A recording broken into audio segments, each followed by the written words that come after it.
Ayer estuve pensando en todas mis decepciones amorosas. Dios, ¿y te llegó el día? ¿O aún sigues en ello?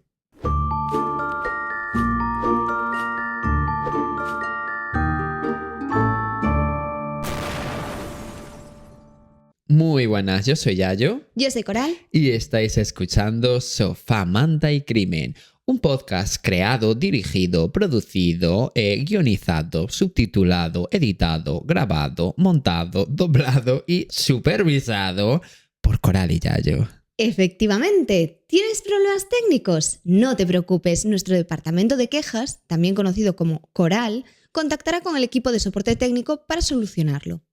O sea, con Yayo. Y si el problema persiste, Coral y Yayo te invitarán a una comida sorpresa en donde podrás conocer a nuestros presentadores Coral y Yayo, mientras nuestro equipo de catering formado por Coral y por Yayo te pone, pues una copita de nuestro mejor vino, que también se llama Coral y Yayo. ¿Y te has ofendido por algo que haya dicho probablemente Yayo? Pues solo tienes que mandarnos un correo al email patricianadietehabíapreguntado @coralyayo.com. En menos de 24 horas o Coral o Yayo te responderán. Y si no te contestamos, siempre puedes llamarnos al número Coral, Yayo, Coral, que tiene, un coste de llamada de un coral con 22 yayos. A ver, yo creo que el momento delusional ya pasó.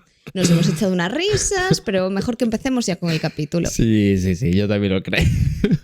Que nos dimos un golpe en la cabeza bastante fuerte. Sí. Y este sábado tuvimos un show. Sí. Fueron risas. Fue genial. Fueron muchas risas. Muchísimas risas. No estamos grabando esto para nada antes de que sea el show. Para nada. Y estamos fingiendo que ya ha ocurrido. Además, te toca empezar a ti, ¿no? Sí. Pues... Bueno, antes de empezar, como es mi momento, voy a decir que nos sigáis en Spotify, nos valoréis y nos comentéis. Vale, muy bien. Por favor, pues esa y tarea gracias. que tienen pendiente. Sí, los deberes hechos, por favor. Vale, pues hoy os voy a contar el caso de Sherry Papini. ¿De qué trata? Pues como sabemos, todas las familias tienen sus secretos. Ya sabéis, esas cosillas que uno mete debajo de la alfombra y reza para que nadie las levante. Algunos son secretos inocentes, como cuando le escondes hasta los 25 a tu madre que fumas, y otros te mandan directo a la primera página de los periódicos. Bueno. O de los periódicos no tanto, sino de todas las televisiones mundiales. Miedo. Por ejemplo. Se vienen cositas. Se vienen muchas cositas fuertes. Hoy te traigo un caso que tiene de todo. Mentiras, desapariciones misteriosas, un móvil tirado con mechones de pelo y un marido que no sabe si está en una película de terror. Un móvil tirado con mechones de pelo. Sí, que participa va a dar... Bad Bunny en este capítulo. No, pero va a dar para hablar un ratito. Bueno, pues comencemos con la historia. Sherry y su marido vivían en Redding, en California, juntos con sus 2 hijos. Esta familia parecía como sacada de un catálogo de revista. Era la típica familia perfecta. Ella era muy deportista, rubia y guapísima, y tenía todo lo que quería. Una casa preciosa, un marido trabajador y unos hijos adorables. Ya juzgaremos aquí si es tan guapísima como dices. Es muy guapa. Que tenemos problemitas en este podcast juzgando la estética de nuestros criminales o protagonistas en general. No, era muy guapa, ¿eh? Bueno, Sí, ya sí, veremos. sí. Yo también lo era Joanna. Bueno, eso para ti. Bueno, su marido era Kate y trabajaba en Best Buy, una tienda donde vendía cosas de tecnología. Sí, es muy conocida, ¿eh? Sí. Bueno, pues Sherry hacía poco que se había sometido a una operación de aumento de pecho. Pero en ese momento ya estaba lista para volver a correr como si fuera a las Olimpiadas. O escapar de algo. Ahí lo dejo. Bueno. Sí. Vale. Pues el 2 de noviembre de 2016, Sherry hizo lo de siempre. Dejó a los niños en el colegio, limpió la casa y le mandó un mensaje subidito de tono a su marido. Cariño, ven a casa a hacer el amor a la hora de comer. Que tengo nuevas tetas. ¿Sí? Yo creo que sí. Pura poesía, ¿no? Pero Kate, que debía de estar hasta arriba en el trabajo, vendiendo impresoras o televisiones o lo que quiera que se venda en esa tienda, le dijo que no podía. Spoiler, se arrepintió. Sherry, después de ser un poquito rechazada, decidió salir a correr. Y ella se guardó la teta y se fue. Sí, humillada. más o menos, humilladita. Y bueno, con su app de running y sus tetas recién operadas, se puede hacer kilómetros por la carretera Old Oregon Trail. Vale. Algunos testigos la vieron por allí. Pues lo típico, una mujer corriendo. Nada raro, nada inusual. No es como si corrieses tú, que todo el mundo se preocuparía. Sí, la verdad que la gente se preocuparía. Mi familia la primera. Escapa de alguien. Sí. No puede sí, haber sí. otro motivo. No puede haberlo. Bueno, pues cuando Kate volvió a casa, notó que faltaban cosas esenciales, como su mujer y sus hijos. Bueno, pues un poco esencial la verdad que venía siendo. Sí que era, sí. Bueno, pues llamó rápidamente a la guardería, leí, pero no sé si era una guardería, un cole, sus hijos debían de ser muy pequeñitos. Vale. Y claro, vio que nadie había recogido a los niños. E intentó llamar a Sherry y nada. Entonces, como buen marido que controla de tecnología, abrió la aplicación de buscar mi iPhone. Vale. Y aquí localizó el móvil de su mujer. Entonces fue a buscar a dónde estaba y lo vio tirado en mitad de un camino, con los auriculares al lado. Dios. Sí, y esos auriculares tenían un mechón de pelo. Rubio. Ya. O sea, era obvio lo que había pasado. Bueno, tan obvio, a mí no me lo está pareciendo. Es posible que yo no lo esté adivinando. El móvil, los cascos y un mechón de pelo. Sí. Sherry no estaba. No, ya. Vale. Sabía, ella, sí, no era Sabrina Cosas de Brujas, no había desaparecido, alguien se lo había quitado. Estaba desaparecida. Claro. Vale, pues esta desaparición de Sherry desencadenó una gran búsqueda que se extendió por diferentes estados y tenía muy poquitas esperanzas de encontrarla con vida porque estaba pasando el tiempo. Pero pasó el tiempo, 22 días exactamente, y el día de Acción de Gracias pasa lo más inesperado, que Sherry aparece. O sea, casi un mes después. Sí. Fue encontrada a 240 kilómetros del sur de donde había desaparecido, cerca de la carretera interestatal 5 en Yolo Country, en una autopista. Pero que estaba haciendo el camino de Santiago. Flipo un poco, ¿eh? Ahora lo sabremos. Estaba atada y mostraba signos evidentes de abuso. Estaba en estado de shock y hecha un desastre. Delgada, sucia, golpeada, encadenada, con el pelo cortado y una marca de quemadura en el hombro. Rollo propiedad de nadie. ¡Ay, Dios! No sé qué ponía, pero ponía una palabra. Vale. Sí, como sí. Sí, como si lo hubiesen marcado. Ya. Tipo ganado. Pues Sherry contó a la policía que había sido secuestrada por 2 mujeres hispanas que iban armadas, que la habían parado por la calle y la subieron a la fuerza en un todoterreno oscuro, con las ventanas tintadas. Y ella explicó que la tuvieron encerrada en una habitación durante esos 22 días.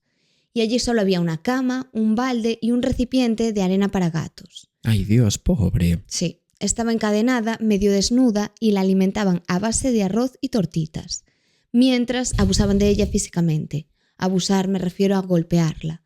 La golpeaban, le cortaron el pelo, le fracturaron la nariz y además le hicieron la marca esa con la que apareció en el hombro, que se creía al principio que era como un versículo bíblico, pero después como que se añadió un macabro detalle, que la habían marcado como lo que te decía antes, como si fuera ganado, que iba a ser vendida. ¡Ay, Dios! O sea, como para trata de humanos. Sí, y iba a ser vendida a un policía. ¿A un policía? Sí, eso le dijeron, pero ella no llegó a ver a ese policía. Claro. Lógicamente.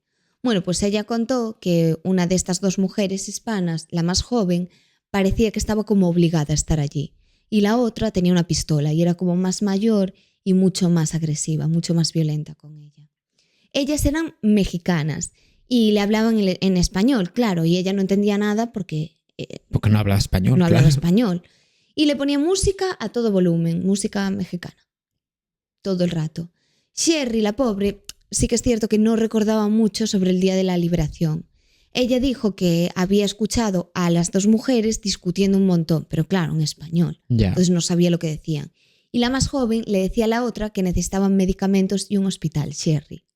Como que medio quería salvarla, ¿no? Y esto era porque una de ellas era mucho más violenta, la que era más mayor, la que llevaba todo el rato el arma. Entonces, claro, como que la otra decía, bueno, tengo que poner un poco de freno aquí porque nos la cargamos. Ya. Y bueno, después de toda esta discusión entre las 2 mujeres, Sherry escuchó un disparo, pero ella no sabía ni a quién habían disparado ni por qué. O sea, realmente no sabía qué había pasado. El caso es que ella se quedó sola en ese momento Y claro, como cualquier víctima desesperada, empezó a gritar como una posesa, pero nadie la ayudó. Entonces se quedó dormida. Como que empezó a gritar y del cansancio se durmió. Flipo Gritar un poco. desesperada. Entonces contó que unas horas más tarde, la secuestradora, que era un poco más agradable, volvió, le puso una funda de almohada en la cabeza, la metió en un coche y empezó a conducir. Y después de un buen rato, el coche se paró, escuchó el sonido de unas tijeras, logró quitarse un brazo y salió del coche. Porque le dijo, sal del coche. Vale, o sea que fue todo por la secuestradora buena. La liberó, sí. Y cuando se quitó la funda de almohada, ya no estaba ni el coche, ni la mujer, ni nada. Ya. O sea que sí, realmente la liberaron. Y Sherry corrió hacia una iglesia, llamó a la puerta, pero nadie abrió. Y al final un camionero se apiadó de ella y llamaron al 911 después. Vale. Bueno, pues después de esta reaparición fue entrevistada varias veces. La primera fue de ella sola, la segunda con su marido y la tercera sin nadie. O sea, como que todo el mundo quería saber lo que había pasado porque Hombre. era un secuestro muy heavy. Y después de esta liberación, Sherry pidió un tipo de compensación por valor de $30,000, pues para hacer frente a la terapia y a los servicios médicos que necesitaba. Que esto fue pagado por la Junta de Compensación de Víctimas de California. Y el primer cheque llegó en abril de 2017. Le dieron $932 por la ambulancia y el último fue en marzo de 2021, que fue de $972 por el tratamiento de ansiedad. Vale. En total como que le dieron 34 cheques. Vale, todo es como de 900 euros, o bueno, dólares. Sí, más o menos, pero al final eran $30,000 lo Vale. que le pagaron. Y mientras tanto, claro, la gente estaba impresionada por toda la suerte que había tenido Sherry de sobrevivir a un secuestro horrendo, sobreviviendo a esos 22 días de tortura, A que ver, se dice pronto. Es que tuvo muchísima suerte, en verdad. Sí, sí. Y los policías, mientras, seguían buscando a estas dos mujeres hispanas, aunque no tenían mucho más que la descripción física. Sherry pudo hacer un retrato robot, pero es cierto que en el retrato robot, a ver si lo pones, No lo voy a ojalá poner. lo pongas, no, tienes que ponerlo. Vale. Es Sí. una obligación. Sí. Vale. Se les ve con las bandanas, porque claro, no les consiguió ver la cara, pero Ah, bueno, claro. por si las reconocían por el pelo o por los ojos. Bueno, el caso es que su marido Keith, que él le estaba llamando Keith, Keith, vale. seguía en contacto constante con el FBI, pues cuando su mujer recordaba una ventana o una cama con barrotes que había allí, o veía un revólver en una tienda, porque claro, estamos en Estados Unidos, entonces bueno, supongo que todas las tiendas estarían repletas de revólveres. Todas, es como la leche. Sí. Y le provocaría, pues eso, alguna crisis de ansiedad de lo que veía, ¿sabes? O incluso una vez estaba en medio de un tratamiento láser para quitarse la marca del hombro y ella colapsó por el sonido. Ya solamente le faltaba ver una tortita de maíz y entrar en shock, ¿sabes? Ah, bueno, claro, porque sí que es verdad que es un sonido muy similar. Ya. Es que estaba pensándolo ahora. Sí, sí. Y lo de las tortitas era porque le daban tortitas de comer. Vale. Lo estaba pasando realmente mal después de lo que había vivido, por eso estaba yendo a terapia todo el rato. Y en cada sesión de terapia ella conseguía recordar más cosas. Pues algunas cosas que había hablado, la descripción, mensajes al detective con nuevos detalles que le estaba mandando ella, ¿sabes? Como que iba recordando y iba informando a la policía de todas las cosas que venían. Ya. O sea, que le venían a la cabeza.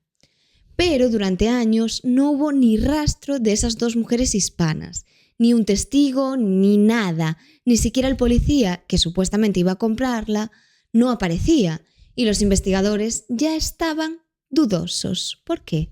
Porque las historias de Sherry no cuadraban. Miedo. Sí. Porque aquí empieza el desmoronamiento del castillo de naipes de Sherry Papini. Y ahora vais a saber lo que había pasado realmente. El FBI estaba analizando pruebas cuando por fin llegó algo. La policía encontró ADN en su ropa interior. Uno era suyo y el otro era de un hombre que no era su marido. Bueno, cuando analizaron todo en el laboratorio, descartaron drogas o abuso sexual, pero al ver su móvil encontraron números guardados como si fuesen sus amigas, pero en realidad eran hombres. Hombre 1 y hombre 2 los llamaron. Uno de ellos no nos interesa, pero el otro es muy relevante para el caso. Recordemos que cuando su marido encontró el móvil de Sherry había un mechón de pelo de ella, La policía le preguntó a Sherry por esto, pero ella solo se contradecía, que si había dejado el móvil en el suelo, que si arrancó un mechón de pelo como prueba, que si lo dejó ahí al ladito para decorar, ¿sabes? Solo decía cosas que no tenían sentido entre sí. Y también dijo que el coche de las secuestradoras no recordaba si había asientos o no. Después lo cambió y dijo que estaba segura que no había asientos. Y otro día dijo que se había levantado desnuda, otro día con una sudadera, otro día dijo que se había levantado con sudadera y pantalones, como que nunca se ponía de acuerdo con su propio relato. A ver, pues yo creo que es un poco lo primero, ¿no? Primero Sí. de secuestro. Sí. Ficticio. A ver, puedes olvidarte que, jolín, tampoco te vas a acordar de todos los detalles o incluso puedes caer en contradicciones y ser real. O sea, hemos Sí. visto casos que te equivocas en ciertas cosas. Pero no es el caso. Bueno, también había contado que las cadenas que le pusieron le hacían muchísimo, muchísimo ruido y que cada vez que éstas sonaban, una de ellas entraba, le gritaba o le pegaba. Pero también había mencionado en la segunda entrevista que hacía ejercicio. Entonces, claro, los investigadores no tardaron en soltarle, pero no decías que cada vez que sonaban las cadenas entraban a amenazarte. Y ella, tan tranquila, explicó que estiraba las cadenas de metal hasta ponerlas rígidas y luego las colocaba entre las piernas para hacer ejercicio. Ah, Entonces, bueno. la verdad que suena bastante creíble, Sherry. Era un poco rarito todo esto, ¿no?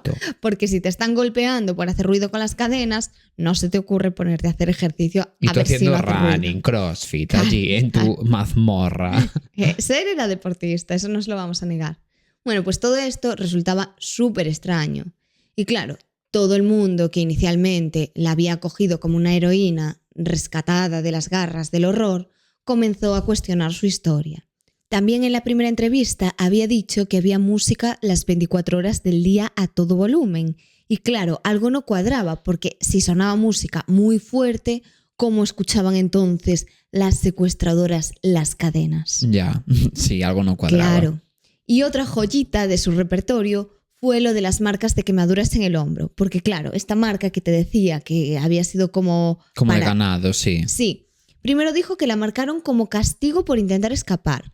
Luego, como cambió el guión y dijo que este comprador que la quería, que deseaba que estuviese marcada como si fuese ganado. Y todo esto, como es lógico, le empezó a oler un poquito mal a la policía. Ya. Y en 2007, sorpresa, alguien publicó en MySpace. Sí, en plena prehistoria de Internet. Te iba a decir. Sí, un blog titulado Sigue Caminando, que sería importante en todo esto. Dirás, ¿qué tiene que ver la historia? Bueno, yo te cuento y luego te lo aclaro. El primer texto decía que estaba orgullosa de ser blanca, que unas chicas hispanas le tenían tirria por eso y que un día se había peleado con ellas y que le había acabado rompiendo la nariz a una. El título del blog, esto de Sigue Caminando, era porque su padre estaba orgulloso de que con la barbilla abierta y todo, ella siguiese caminando. Y no contenta con todo esto, acababa este texto diciendo que ser blanca era también apoyar a la supremacía blanca. Un encanto, ¿no? O sea, era supremacista blanca esta persona. Realmente todo lo que hablaba tenía muchísimos tintes racistas. Y claro, Sí, claro. Si dices cosas racistas, es que eres racista, y sí. si apoyas a la supremacía blanca, pues a ver. Eres supremacista. La cosa es, ¿por qué te cuento lo de este blog? Pues porque este blog estaba firmado por una tal Sherry Greff. ¿Y qué pasa? Que era el apellido de soltera de Sherry. Vale. Y claro, cuando la policía le preguntó por esto, ella dijo que no era suyo, que alguien se había hecho pasar por ella. Ah, Sherry, no le importas a nadie. Nadie se va a hacer pasar por ti porque nadie te conoce. Nadie. El caso es que, curiosamente, antes del secuestro, ella había contratado a un abogado para que lo eliminaran de la red. Entonces, claro, es un poco sospechoso, ¿no? Firmas con tu nombre, pero luego dices que no eres tú, pero a la vez contratas a alguien para que lo elimine. Entonces, bueno, como que todas estas cosas hicieron un poco pensar que era un poquito racista ella. Un poquito Sherry racista. Un poquito neonazi ella. Claro, esto, a ver, realmente tú te puedes arrepentir de las burradas que dijiste porque ella era muchísimo más joven. Esto fue en 2007. Pero claro. Huele a caca. Justamente te secuestran unas mujeres hispanas, ¿no? Bueno, vale. Pues para finales de 2017 el blog había salido a la luz, ya habían pasado 10 años, y la gente empezó a preguntarse si la historia del secuestro era real. De hecho, se descubrió que 10 años antes de la desaparición, la madre de Sherry también la había denunciado por autolesionarse, y que de aquellas cuando había llegado la policía, Sherry había acusado a su madre. O sea que tendía bastante al engaño esta persona. Ya, le gustaba inventar. Claro. ¿Y os acordáis del ADN que había aparecido en la ropa interior? Vale, pues esta misma ropa interior había estado con ella 22 días, ¿no? Porque no le habían traído braguitas para cambiarse. Ya. Ni otra ropa diferente. Pues resulta que en este ADN aparecía el ADN de un hombre. Pues se supo que era James Reyes, justamente su exnovio.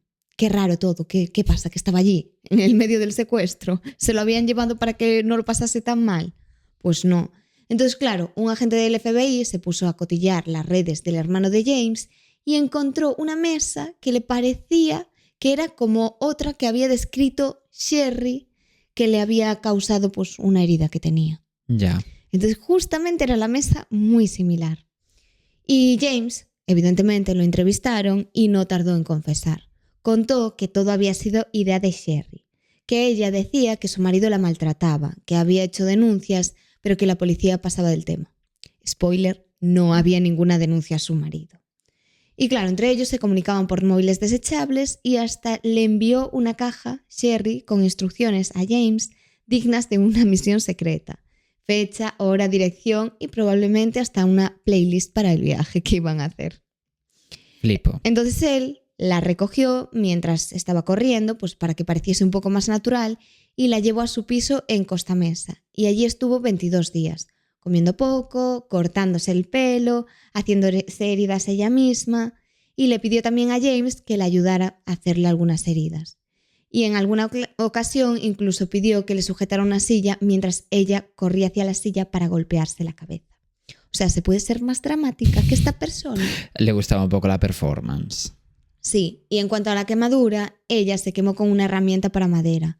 Pidió que le marcara una palabra con fuego, que ni él recordó. Y se pasó los días haciendo de ama de casa mientras James se iba a trabajar y a quedar con sus amigos. O sea que realmente todo esto era para supuestamente huir de su horrible vida matrimonial, pero realmente estaba teniendo otra especie de vida matrimonial. Paralela. Claro, ¿y por qué Sherry de repente apareció? Pues porque dijo que echaba de menos a sus hijos. Entonces, que bueno, que quería volver a casa. O sea, cero sentido. Finges tu propio secuestro para de repente coger y volver otra vez. O sea, en fin. Y bueno, hizo el teatrillo final de tirar su móvil por la ventana, se puso unas cadenas y telas para dar como ese toque final de dramatismo antes de aparecer en la cuneta. Y también se creó una página en GoFundMe que recaudó casi $50,000. Dios, un mogollón de dinero. GoFundMe. Sí. Ah, vale. Sí, es como conocida, ¿eh? Sí, la conozco, pero dije yo, a ver si estoy metiendo la pata. No.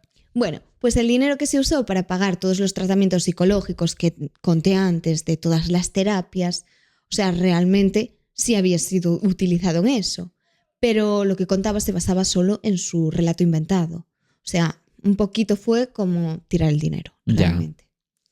Y en 2002, por fin, el FBI dijo, mira, hasta aquí hemos llegado. Y la arrestaron. Y presentaron cargos contra ella por fraude y falso testimonio. Y con todo esto, Keith le pidió el divorcio, porque, claro, le parecía demasiado que hubiese pasado 3 semanas de retiro espiritual con su ex. A Le ver, dijo, era un poco no, feo. No. Por su parte. Claro.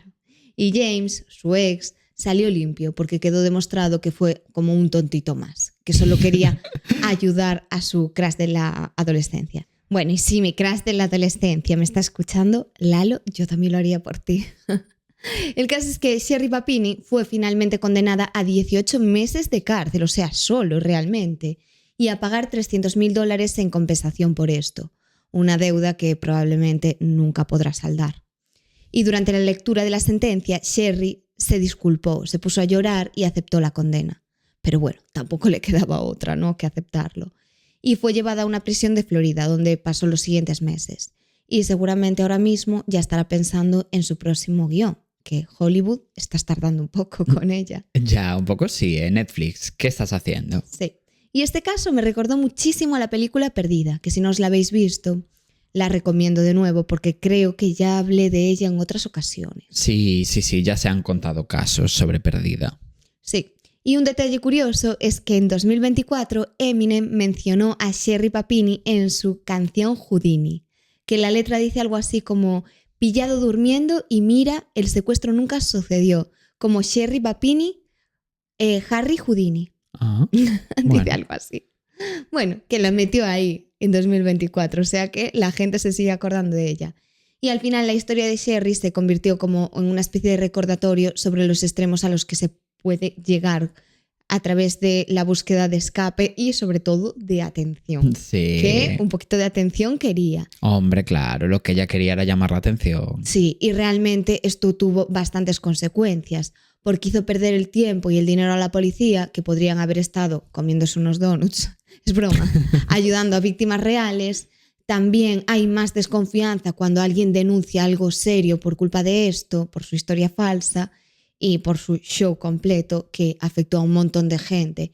Y sobre todo, que yo creo que quizás es lo más importante, que hizo quedar fatal a la comunidad hispana porque reforzó como estereotipos racistas y dio pie a que más gente desconfiase de las personas hispanas. Entonces, claro, fue horrible. Que en el fondo era un poco su objetivo, teniendo en cuenta que era supremacista. Claro, y al final, jolín, hizo muchísimo daño pues con todos estos comportamientos racistas que no tenía por qué. Entonces, bueno, esa es la historia del falso secuestro. Así que, otra vez más, en este capítulo no muere nadie. No muere nadie. No, y realmente, a ver si todo... Vas a ganar esta votación. Ojalá. Porque en el mío muere gente. Ya, es mucho mejor cuando no muere nadie. Ya. A ver, causó mucho daño porque ya digo, era una racista la tía, pero no tanto daño como podría ser en otros casos. Como cuando te cargas a alguien, claro, eso es verdad. Claro, es exactamente. un detalle por su parte. Sí. Así que bueno, nada. pues es mi momento. Sí. Vale, pues vamos allá con mi caso de hoy. Que ya os digo que hay un plot twist final muy fuerte que no os vais a esperar para nada, salvo que conozcáis el caso, que si lo conocéis, pues entonces ya evidentemente no hace falta que finja. A mí por el título no me suena, pero mejor. Veremos. Yo siento que tú sí que lo vas a conocer, ¿eh? Pero igual me lo invento. Vale. Bueno, pues digo esto porque en un juicio que estaba ocurriendo en Lübeck, que es una ciudad aleatoria alemana, todo parecía absolutamente normal hasta que el juez llamó a declarar a Marianne Bachmeier. Y lo que Marianne hizo justo en ese momento cuando el juez la llamó acabaría cambiando la justicia de todo un país para siempre, con efectos que duran incluso hasta el día de hoy. Pero bueno, no adelantemos acontecimientos. En un juicio. No entiendo nada. No entiendes nada. Pero eso es lo mejor de todo. Vale. La protagonista de mi historia de hoy se llama Marianne Bachmeier. Y como siempre voy a poner pues un poquito de contexto en la historia de esta chiquita porque es bastante importante en este caso. Bueno, siempre lo es, pero en este caso más aún. Marianne nació en una ciudad random, ¿no? De Alemania en 1950. Y bueno, pasó como una infancia en principio normal. Y digo normal porque, bueno, hasta cierto punto, porque su familia había tenido que huir de donde vivían por la Segunda Guerra Mundial. Vivían en una zona que hoy en día ya no se llama así, que era Prusia Occidental. Prusia. Era una zona como de lo que hoy en día sería la propia Rusia, bueno, el trocito este de... Es que no me sale el nombre. Kaliningrado creo que es. No. Un trozo también de... Creo que es Letonia o Lituania y otro trozo de Polonia. Bueno, es fácil acordarse. Te acuerdas región de Prut de Embrujadas y de Rusia. Claro, justo es que le llamaron así por Prut. Vale, 100%. Me parece bien, la verdad. Bueno, el caso es que la familia era de allí y tuvieron que huir por el tema todo de la Segunda Guerra Mundial y porque el padre de Marianne era oficial de las SS. Mal, porque claro, era nazi convencido. Claro, pues que huyeran, no me parece mal que tengan que huir. Pero el caso es que también te digo que huyeron a Alemania. Entonces, bueno, sí, claro, yo entiendo que en ese momento pues te cuadra, ¿no? Porque eres nazi, huyes a Alemania. Claro, bueno, sí, claro. Tiene sentido, sí, es verdad. Pero bueno, ya digo, fuera de esto, en principio todo normal. Hasta que llegamos al año 1966, es decir, cuando Marianne tenía 16 años.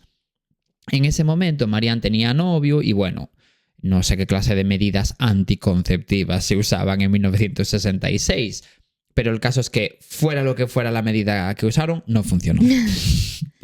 O sea, si fue la marcha atrás, si fue unas tripas de cerdo, lo que usaran, si fue un condón... Hombre, de aquellas entiendo que había condones. Entiendo que sí, pero bueno, igual no usaron ninguna medida. El preservativo tiene años y años y años. Sí, hombre, pero yo qué sé, igual ellas, es que no sé qué acceso tenías tú hoy en día, cualquier persona lo puede comprar, igual de aquellas dijeron, pasando del momento condón. Sí, a lo mejor no se usaba tanto. Claro, entonces, sea como sea, no funcionó lo que usaran, ¿no? Vale. Igual no usaron nada, entonces también por eso fue.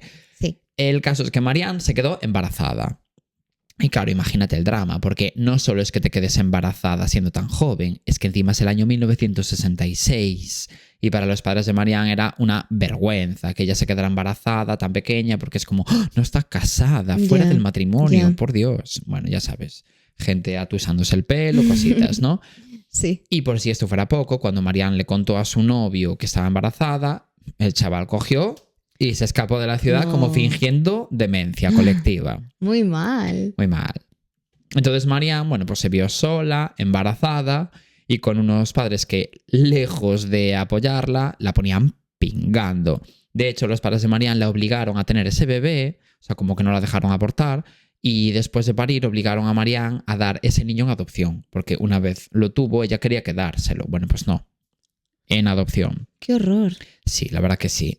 Bueno, pues si esto no fue suficiente drama, cuando Marianne cumplió los 18 años, volvió a quedarse embarazada. Solo que esta vez encima fue después de haber sido violada. ¡Ay, no! O sea, terrible. O sea, un día iba por la calle tan tranquila y un hombre del que no hay nada de info, la verdad, violó a Marianne sin que ella consiguiera escapar, ni pedir ayuda, ni nada así, ¿no?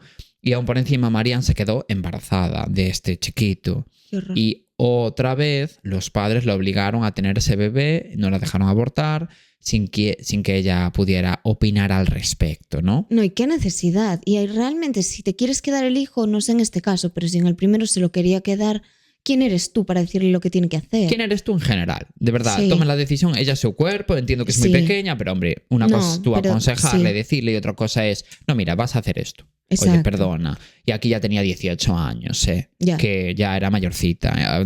No, pero ya era mayor de edad, como mínimo. Hombre, yo no sé cuál es la mayoría de edad en Alemania, pero supongo que será 18 años, igual que en todas partes. Y tiene que ser durísimo que te quiten un hijo que quieres tener. Ya Claro. digo, a lo mejor el de la violación, pues mira, pues ella lo rechazaba. Ella quería abortarlo. No lo sé. Pero vale. los padres no les dejaron. Vale. Y luego, cuando lo tuvo, volvieron a obligarla otra vez a dar el niño en adopción. O sea, Claro, ya lo obligaron 2 veces. Pero eso es lo duro. Primero, Sí. vale, que te obligan a tenerlos, que es horrible, pero encima que lo quieres y ya lo has tenido, que no sé, me Es parece heavy. bastante macabro. Sí, e innecesario. Sí. Bueno, todo esto provocó que Marianne quedara traumatizada de por vida. Porque, a ver, lo que decíamos, tiene que ser súper duro pasar por algo así siendo tan pequeña, además. Vale, pues ahora viajemos al año 1973. En este momento Marianne tenía ya 23 años y estaba saliendo desde hacía, bueno, como bastante tiempo con un chiquito. Ella en este momento de su vida la verdad que estaba como súper contenta porque tenía, bueno, pues su propio trabajo, tenía una pareja estable y sus padres ya no la mangoneaban porque ya no vivía con ellos. Entonces Genial. ya podía hacer lo que le saliera del coño, Bien, literalmente. Bien, me alegro. Vale, pues después de un tiempo planteándose el tema, su novio y Marianne decidieron tener un hijo. Marianne se quedó embarazada y en principio todo fue bien. Hasta que pocas semanas antes de que Marianne pariera, su novio la abandonó y la dejó sola, otra vez. Dios. O sea, es que pobre. Tienes bien mala suerte en la vida, Sí. también te digo, ¿eh? Sí, la verdad que sí. De esta forma, unas semanas después, acabaría naciendo Ana. Y a pesar de que sus padres volvieron a decirle que la dieran adopción porque como ya no tenía pareja, volvía a ser una vergüenza, pues en este caso Marianne ya tenía la edad suficiente para hacer lo que le saliera del coño, literalmente, y tuvo a Ana, se la quedó y nada más. Pues me alegro. Sí, así que esta vez Marianne decidió eso, criar ella sola a Ana como madre soltera. Y dijo, mira, paso de hombres, Paso de mis padres. Paso de todo el mundo. Hago Bien. lo que me salga del coño. Pues lo que tenía que hacer. Exactamente. Y después de que Ana naciera, Marianne tomó la decisión de hacerse una ligadura de trompas, porque estaba ya harta de todo lo que le había pasado. Normal también, Claro. te digo. Sí, Dijo, sí. mira, yo no me vuelvo a quedar embarazada nunca más, porque cada vez que me quedo embarazada, mis novios huyen de mí y mis padres me obligan a dar mi hijo en adopción. Entonces a mí, basta. Hizo bien, ya tuvo el hijo, ya es suficiente. Exactamente. Así que Ana sería su última hija y la única que ella criaría, porque los otros dos los dio en adopción. Claro. Bueno, pues ahora podemos saltar directamente a cuando Ana, o sea, la hija, tenía ya su poquito de 7 años. Vale. Nos situamos en el día 5 de mayo de 1980. Ese día Ana se despertó de muy mal humor. Supongo que porque poco a poco estaba ganando conciencia sobre las injusticias de la vida, como que poner una bomba se considere terrorismo, pero madrugar no. Y claro, y más aún cuando encima no madrugas para tu esclavitud remunerada, que es el trabajo, sino que madrugas para tu esclavitud gratuita, que Yo es el siempre colegio. lo pensé, siempre, toda la vida. Hay algo peor que ir al colegio, porque No. realmente trabajando te pagan. Claro, es horrible, Sí, pero cobras. no quita que sea horrible. Pero cobras. Cobras. Pero al colegio / instituto vas gratis. No te puedes ni comprar el bocadillo del recreo. No, no puedes. No puedes. Es que no por lo puedes. menos el bocadillo te lo podían regalar por ir al cole. Hombre, un lomo queso, un bacon queso, no costaba nada. Sí, sí, yo creo que es peor. Y ya vas con Sí, otra el cara, cole. sabiendo que vas a recibir un bacon queso. Sí, Uf, yo voy encantado, ¿eh? Yo digo, venga, va. A mí me compras, con un bacon queso. Pero, bueno. Pero bueno, sea como sea, Ana estaba de malas ese día. Así que discutió con su madre Marianne porque no quería ir al colegio porque ya pasaba del teorema de Pitágoras. A ella ese teorema, como mucho, solo le interesaría si fuera, yo que sé, de Manu Ríos. Pero Pitágoras, a mí Bueno. que me importa ese ju. de Manu Ríos. De Manu Déjame Ríos. que dude, ¿a quién le interesaría? Ah, perdón, a mí me interesaría muchísimo un Ya. teorema de Manu Ríos. Bueno. Manu, cuéntame todos los teoremas que pasen por esa cabecita.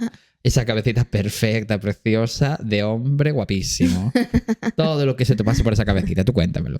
Y bueno, al principio Marianne, la verdad que quiso como obligarla, evidentemente, a ir al cole, porque era una niña de 7 años. ¿Tú quién eres para quejarte de nada, niña? Pase para ahí, vete para el cole y deja de rayar. Pero... Y pintándose manchitas en la cara para hacer que estaba que enfermo. tiene varicela. Hombre, a ver. Es que claro, es que tiene 7 años. No te queda nada, Ana. Bueno, pero al final, no me preguntes cómo, pero Ana consiguió que su madre cediera y la dejara salir a jugar a la calle en vez de ir al colegio. Me encantaría tener el poder de convicción de esta niña, también te lo digo, ¿eh? Ya. Porque con 7 años le digo yo a mi madre que no quiero ir al cole y tendría el mismo efecto que decírselo a un bloque de cemento. Te quiero decir. A ver, a lo mejor se hizo la enferma y luego dijo, ay, ya se me pasó, casualmente. Y la madre le dijo, bueno, si estás enferma, entonces puedes salir a la calle a jugar. A ver. A Ya, ver. Ya. Te quiero decir. ¿Qué pasa? Que Marianne no sabía que Ana en realidad tenía unos planes ocultos. ¿Qué dices? Tenía. Y es que ella no quería ir al colegio porque así podría ir a casa del carnicero, que es un señor que se llama, bueno, pues Klaus Grabowski. No entiendo nada. ¿Y por qué una niña de 7 años iba a querer ir, ¿no? A casa del aleatorio del carnicero a pedirse pues 100 gramos de choped? No. Bueno, pues resulta que este señor tenía unos gatitos pequeñitos, tan pequeñitos. No. Y le había dicho hacía unos días a Ana que si iba a su casa le dejaría jugar con esos gatitos tan pequeñitos, No. pequeñitos. No puedes jugar con Con gatitos. gatitos pequeñitos, súper monos y adorables. Claro, o sea, este era un plan absolutamente perfecto para cualquier niña de 7 años. Bueno, y de 37 también. También. O sea, para Cualquier ser niña de humano. 37. Cualquier niña de 37 años. No puede ser gatitos. ¿A quién no le gustan los gatitos? ¿A quién no le va a gustar? Son la gente sin corazón. Digo. Pero había un problema, y es que este carnicero, Klaus, que por cierto tenía 35 años, era en realidad un delincuente sexual. No, no me estaba pareciendo tampoco una persona normal. No, ¿Quién mucho te no. ofrece ir a ver gatitos a su En casa? plan, Una vente a mi niña. casita a ver mis gatitos. Ya suena raro. Es turbio. Y este señor, ya digo, tenía como 35 años, no sé qué, y había estado en la cárcel varias veces por haber agredido sexualmente a 2 niñas pequeñas. Sabía que le ibas a decir. Sí. Además, este señor en 1976 se había sometido a una castración química por orden de un juez después de salir de la cárcel. Pero, pasados un par de años, Klaus hizo como un tratamiento hormonal para revertir la castración química sin que nadie lo supiera. ¿A que se puede hacer eso? Se puede. Pero es una castración química, no física. Ya. En plan, no le cortaron los huevos. No, claro, hombre. Claro, él había Eso dejado no de producir existe, testosterona. Entiendo. Bueno, en algunos países está seguro que sí, igual que la ablación de clítoris. Pero no si cometes un delito, quiero pensar. Bueno, igual piensas mucho, ¿eh? Ya. Yo no pondría la mano en el fuego porque no haya algún país en el que se le haga eso a la gente. Bueno, ¿hasta qué punto no me parece bien? Bueno, así que cuando Klaus le dijo a Ana lo de que podía ir a su casa a jugar con los gatitos, pues os podéis imaginar que en realidad su plan era secuestrar a Ana, violarla y después asesinarla. Pero se lo dijo a su madre, que iba a ir a verle a los gatitos. No, iba a jugar a la calle. Y la madre, sí, vete a jugar. O sea, cuando Ana llegó a esa casa, Klaus no le dejó jugar con los gatos y directamente la retuvo durante horas. Horas en las que, por supuesto, su madre estaba preocupadísima, porque en principio Ana simplemente se había ido a jugar a la calle, ¿sabes? Y de repente pues había desaparecido durante muchas horas. Ya. Y bueno, después de retenerla durante horas, Klaus violó a Ana en repetidas ocasiones y en la última de las veces la estranguló hasta matarla. Y después de esto metió a Ana en una cajita y se llevó la caja hasta la orilla de un canal que había en el pueblo. Y la idea en principio era dejar allí la caja hasta que se hiciera de noche y después enterrarla. Bueno, enterrar la caja, quiero decir, aprovechando que nadie lo vería ser de noche y haber poca luz y tal, ¿no? Bueno, pues paralelamente a que todo esto ocurriera, Marianne había denunciado ya a la policía la desaparición de Ana, lógicamente. Y la policía, la verdad, que no esperó nada y se pusieron como a buscar a Ana por todas partes en el mismo momento que Marianne denunció la desaparición. O sea, como que no esperaron 24 horas, te quiero decir. Qué horror. Es muy fuerte. Pero claro, no tenían ninguna pista ni nada que les indicara en dónde podría estar la niña. Bueno, pues volviendo al plano temporal de Klaus, este chiquito puso en práctica lo que dijimos la semana pasada, de que nuestros protagonistas a veces eran un poco cortos, ¿no? Sí. Porque cuando llegó la noche, un poco antes de que fuera a enterrar a Ana como tenía planeado en la cajita esa y tal, Klaus decidió contarle todo lo que había hecho a su novia. Genial. Sí, a su novia, que era una persona normal. Dios mío. Y claro, como la novia, ya digo, era una persona normal, se indignó con lo que había hecho, porque claro, recordemos que no solo es que asesinara a una niña, que ya es suficientemente terrible, es que encima la había violado. Y oye, tienes novia. Te quiero decir, por lo que sea la novia, esto no le quiso parecer demasiado bien, ¿sabes? Que es una niña. Es una niña. No, claro, todo terrible, pero ¿qué quiero decir? ¿En qué momento te pareció bien? O sea, ¿te pareció acertado contar esto a tu novia? Hombre, sí. En plan, no sé, me parece como un poco de corto. Es que es de corto. Sí, no hay otra opción que no sea ser retrasado. Sí. Así que nada, Klaus y su novia discutieron y al final Klaus decidió irse a un bar a emborracharse como por no seguir discutiendo con su novia. Pero la novia aprovechó ese momento para llamar a la policía y contarles absolutamente todo lo que les había dicho Klaus. Y bueno, nada, Klaus aún no iba ni por la tercera cerveza cuando la policía entró en el bar y lo detuvieron. O sea, no estaba ni borracho. Y una vez en comisaría les confesó que efectivamente había secuestrado a Ana, ¿no? Y después la había asesinado. Incluso les dijo que la había matado estrangulándola, cosa que era cierto. Y les contó dónde estaba el cadáver, o sea, dónde había dejado la cajita aquella. Pero sí que es cierto que negó haberla violado y contó como su versión de los hechos, como si le importara a alguien. Ya. Y en esta versión le dijo a la policía que Ana había intentado seducirlo. Una niña. Es que qué asqueroso, de verdad. Y después lo había chantajeado, ¿Sí? Pidiéndole dinero a cambio de no contarle a su madre que Klaus la había toqueteado. Que claro, punto número 1.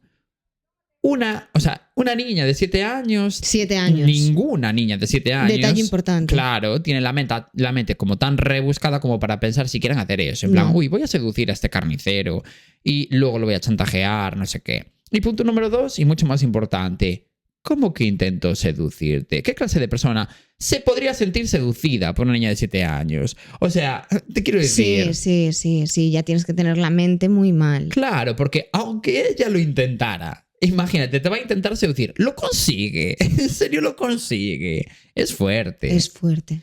En fin, el caso es que según la versión de Klaus, como se sintió atacado, ¿no?, por el chantaje de Ana, decidió matarla porque no quería volver a la cárcel por tercera vez ya. Ah, claro, es que encima casualmente tenías esos antecedentes. Casualmente. Bueno, cuando Marianne descubrió lo que le había pasado a su hija, te puedes imaginar lo mal que lo pasó. O sea, Ana era literalmente su vida, lo único bueno que le había pasado en sus poco más de 30 años de vida, llena de desgracias. Solo le habían pasado desgracias. Así que cuando se enteró de lo que le había pasado a Ana, juró que se vengaría de Klaus por arrebatarle la vida a su hija. Y para vengarse iba a ir a por todas en contra de él en el futuro juicio, ¿no?, para intentar que a Klaus le cayeran el máximo número de años posible en la cárcel. De esta forma, el 4 de marzo de 1981 empezó el juicio en contra de Klaus. Ah, por eso hablabas del juicio. Sí. Vale. Ese día sería la primera y la segunda audiencia del juicio. Y Marianne, en principio, no iba a intervenir hasta la tercera audiencia. Así que bueno, ese día simplemente se dedicó a escuchar todos los testimonios que había y tal, pero sin decir ella ni una sola palabra, incluyendo escuchar a Klaus y todo el rollo, ¿eh? Y todos los testigos que hubo, bla, bla, bla. De hecho, ella como que se mostraba súper seria y fría en el juicio, como si la hubieran un poco desconectado emocionalmente, porque, jolín, ella evidentemente lo estaba pasando muy mal. ¿Y hasta qué punto no la desconectaron emocionalmente? Encima ella le dejó faltar al cole y yo creo que lo hizo como, bueno, voy a ser una buena madre, sé que mi hija es responsable, que realmente, jolín, sí lo fuiste, lo que pasa que es una persona mayor manipulándote y la dejaste salir ese día a la calle y no ir al cole, claro, y te vas a torturar el resto de tu vida por lo que pasó. El resto de tu vida. Eso es así, ¿eh? Porque claro, siempre vas a pensar, ¿y si no la hubiese dejado? Claro, pero lo hiciste con una buena intención, entonces... Claro. Es súper injusto. Vale, pues pasemos ahora a la siguiente audiencia, es decir, a la tercera, ¿no? Que como os decía, en esta sí que estaba planeado que declarara Marianne. Vale. Esto estamos hablando del 6 de marzo de 1981. Por unas cosas o por otras, Marianne a esa audiencia llegaba como un poco tarde. Así que se apuró, bueno, como a pasar los controles de seguridad y tal, ¿no? Y la verdad que los de seguridad tampoco es que la revisaran demasiado, porque quieras que no, su juicio lo conocía ya todo el país y tampoco querían meterse mucho con una madre que acababa de perder a su hija de una forma tan horrible. Yeah. Entonces es como que, bueno, en principio fue todo como muy rápido. Vale, pues Marianne de repente entró en la sala del juicio y vio que Klaus ya estaba sentado en el banquillo de los acusados cuando ella entró. Así que Marianne caminó despacio hasta colocarse justo detrás de Klaus, sacó una pistola del bolsillo de su chaqueta y, sin dudarlo ni un solo segundo, apretó el gatillo y disparó a Klaus en la espalda 7 veces, una por cada año que tenía Ana. Dios, una bala, quiero decir. Ya lo tenía todo pensado. Todo pensado.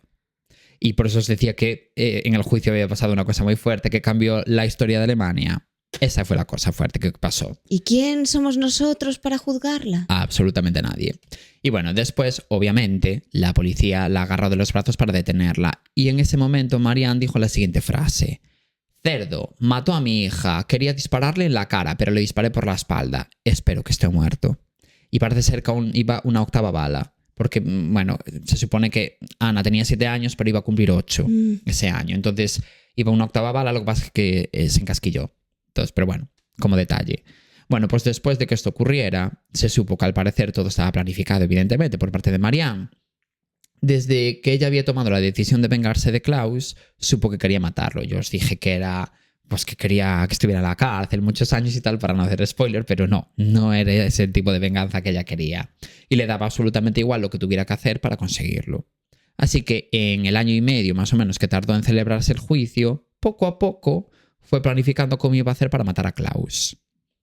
Ella sabía que la única oportunidad que tendría sería en el juicio, porque claro, ¿en qué momento iba a ver si no a Klaus? Sí, porque entrar en la cárcel iba a ser más complicado. Claro. Así que se las arregló para conseguir una pistola Beretta M1934, signifique lo que signifique eso, y aprendió durante más de un año a utilizarla sin que nadie lo supiera. O sea, como que fue a clases de disparar, porque tenía miedo de justo en ese momento. Dices. Bueno, de lo que sea. Clases de disparar. Tú, las clases de inglés, las clases de tenis, las clases de disparar. A ver, aunque sean las clases de inglés, las clases de tenis, las clases de tiro, sí que parecían un poco heavy. Sí. Claro, ella tenía miedo a llegar al juicio y con los nervios no acertar. Entonces ella quería ir como muy bien entrenada para saber acertar justo en el blanco. Además, tú piensas que la idea de ella era disparar en la cara, pero bueno, como que no lo vio en ese momento fácil. Entonces, por eso también le disparó por la espalda. Ya. Que digamos, la diana era un poco más grande que si le tienes que disparar justo en la cara, ¿no? Pero bueno, ya digo, todo esto sin que nadie lo supiera. Después decidió llegar como un poco tarde el día del juicio porque sabía que así con las prisas de que llegara al juicio y tal, los de seguridad no se pararían tanto a registrarla y esas movidas. Sé de alguien que fue despedido. Alguien fue despedido. Sí, Porque, a ver, es un juzgado. claro. A ver. Estás llevando entró una con pistola arma. a un juzgado. Ya, pero fue muy inteligente. Muy inteligente, porque yo pensaría todo lo contrario. En plan, voy a ir como con la multitud. Entonces igual paso desapercibida. No, cuando vas tú sola, llegas tarde y crees que así va a ser como, venga, rápido, entra rápido al juicio, que llego tarde. Claro, llegas O sea, muy tarde y te van a jefa. dejar entrar rápido. Encima eres la madre. No van a sospechar tanto. Pero mastermind. Sí. Porque claro, la pistola obviamente la llevaba encima suya en ese momento. Entonces si la hubiesen registrado, la habrían pillado, ¿sabes? Además ya había detectores de metales y esas cosas. Ya. Bueno, pues después de que Marian disparara a Klaus estuvo 2 minutos agonizando delante del juez hasta que finalmente murió. Por si había la duda de si había sobrevivido. Bueno, No, si agonizó un poquito, pues a lo mejor no le estaba de más agonizar. un poquito, Un siempre se poquito. agonizó, la verdad. Bueno, y Marian fue detenida después claro, de lo que acababa de hacer, ¿no? Y acusada inicialmente de asesinato, ya que obviamente no fue un accidente y estaba como súper planificado todo, que es un poco la diferencia entre asesinato y homicidio, ¿no? Que haya como una planificación, tal. A ver, sí, planificado estaba. No fue que tú llegaste allí, de repente te dio la venada y lo mataste. No. Ya. Había algo detrás muy planificado para poder matarlo. Sí, clases de tiro durante un año. Por Me parece ejemplo. suficiente. Por ejemplo. Vale, pues Marianne pasó así a ser llamada por la prensa como la madre vengadora, ya que había, claro, matado al violador y asesino de su hija. Y en 1982 se celebró el juicio en contra de Marianne. Porque, claro, el juicio en contra de Klaus ya no nos interesa porque... Ya no se podía celebrar. Claro. Y en ese juicio, Marianne dijo que había disparado a Klaus durante un estado de trance al ver una foto de su hija en la sala. Pero que esa no era su intención en ningún momento, que ella no quería matarlo. ¿Qué vas a decir? ¿Qué vas a decir? Sí. Pero claro, por lo que sea, no la creyeron, porque ¿para qué llevaba un arma consigo? Claro, un juzgado para matar a Klaus. Bueno, en fin. Así que nada, en 1983 finalmente Marianne fue condenada a 6 años de cárcel, de los cuales solo cumplió 3 años, porque tuvo bastantes atenuantes por el hecho de que fuera su madre y demás, ¿no? Y la opinión popular en este caso sí que es verdad que estuvo como súper dividida, porque claro, en un principio puedes pensar, ¿no? Desde un punto de vista un poco como populista, es muy fácil, nosotros mismos estamos como empatizando mucho con ella, es muy fácil caer en hizo genial, Ya. nadie se puede tomar la justicia por su mano, No. pero es muy fácil caer en eso, entonces puedes decir, la mayoría de la sociedad la apoyaba, pues estás muy equivocada, Qué Coral. raro. Yo entiendo que en estos casos normalmente en el juicio se suele ser benévolo con esa persona Sí. porque entiendes en cierta manera, entonces tiras un poco por ella. Pues no fue lo que ocurrió, en el juicio sí, pero en el juicio Sí. popular de la sociedad, Ya. no, porque mucha gente desubicada juzgaba a Marianne por haber dado a sus 2 primeros hijos en Ah. adopción. Entonces, y a la vez, mucha gente, claro, sí que es verdad que la consideraba una especie de heroína, así que ya digo, hubo como opiniones de todos los gustos, porque sí que es verdad que, a ver, hay una mentalidad, estamos hablando de los años 80, había una mentalidad muy machista, entonces decían, ¿qué hace una mujer quedándose embarazada, sin estar casada, dando a sus hijos en adopción? No era una buena persona, no sé qué, se la juzgó mucho como desde ese punto de vista Sí, misógino. por el pasado, más que por el hecho de lo que había. No, y no estaba pasado. casada, claro, recordemos, Bueno, a ver, con de Ana. verdad. No, se la, Ya. se la criticó por ello, entonces era como, ¿qué clase? Era una libertina. Ay, no. Era como eso, entonces es como que ya la veían mala persona, entonces bueno, la veían como una asesina fría y no sé qué. Sí. Ya digo, un punto de vista súper misógino. Sí. Pero estamos hablando de los años 80. Pasaría hoy en día muy fácilmente, imagínate hace 50 años. Ya. En fin. Pero a la vez, bueno, sea como sea, después de esos 3 años, Marianne salió de la cárcel, ¿no? Y la única entrevista que concedió, porque solo concedió una sola entrevista y muchísimos años después, en plan como 15 años después, porque sí que es verdad que ella se mudó a otro país, incluso creo que se fue a un país de África, en plan, como que se fue a tomar por el culo. Y luego cuando volvió a su país fue cuando hizo esta entrevista, ¿no? Y allí contó que el verdadero motivo por el que había matado a Klaus era porque no paraba de decir que su hija lo había intentado seducir. Y le pareció como la gota que colmaba el vaso, ¿sabes? Porque encima de matar a su hija y encima de violarla, estaba como un poco mancillando su imagen diciendo Sí, eso de ella. Sí, estaba haciéndolo. Claro. Entonces dijo, mira, yo esto no lo puedo soportar. O sea, yo tengo que ir a un juicio a escuchar como un señor que ha matado a mi hija y la ha violado dice de ella que la intentó seducir y que no sé qué. No, yo por ahí no paso. Y a tomar por el culo. Y se lo cargó. Me recuerda mucho a otro caso que contamos de cuando la madre quemó vivo al violador de su hija. No sé si te acuerdas, fue hace mucho. Que era un caso español, de una chica de Valencia, ¿puede ser? Creo que sí. Puede ser. Creo que sí. Sí, era español. El caso es que yo, en este caso de ¿cómo se llamaba? Ana, bueno, Marianne, yo la apoyo. Se apoya. O sea, me parece que no es lo correcto, pero claro, No es muy fácil hablar desde fuera, pero matan a tu hija y yo lo entiendo. Pero en cambio, si tuvieses a tu hija y le hubiesen hecho algo, no, porque al ir a la cárcel realmente la estás perjudicando. Ya. ¿Que no piensas en eso? Ya. Pero dejas a tu hija encima sin madre durante ese tiempo que estés en la cárcel. Pero aquí que ya no te queda nada por lo que luchar. La entiendo perfectamente, es duro y no se debería de hacer. No. Y no se justifica. Pero yo la entiendo. Yo la hubiese indultado. Y a lo mejor hubiese hecho lo mismo, sinceramente. Ya digo, no se puede hacer. No. Pero no. yo entiendo el proceso mental por el que tú pasas que te lleva a hacer eso. Claro. Se empatiza. Sí. Y ya está. Y una cosa es hablar desde fuera y otra cosa es que te ocurra. Sí, porque también hay que ponerse en la situación. Hay que matar a alguien no es tan sencillo. También te digo. Claro, a lo mejor te ves en el momento y no eres capaz. Exacto. Y bueno, este es el caso que te traje hoy. Muy fuerte. ¿Qué te pareció? Horrible. ¿Y lo conocías? No. Es que yo siento que es muy conocido, ¿eh? Pero, pues no. Pero mejor, si Sí. no lo conoce nadie. Porque, a ver, es todo terrible, ¿no? Pero el giro final, el plot twist de se cargó al asesino de su hija, Sí. es como, ¿sabes? Un poco el point del caso. Sí, y yo siento que en cierta manera alivió un poco tu sufrimiento. A ver, desde luego. El mío lo aliviaría. Sí. Y bueno, nos queda un capítulo cortito. Sí. A Pero ver qué bueno. tal. Después de varios de 1 hora y media. Ya. Y comentadnos si os gustó o qué os ha parecido. Y si tenéis Exactamente. más info. Y nada, hasta el lunes. Chao. Chao.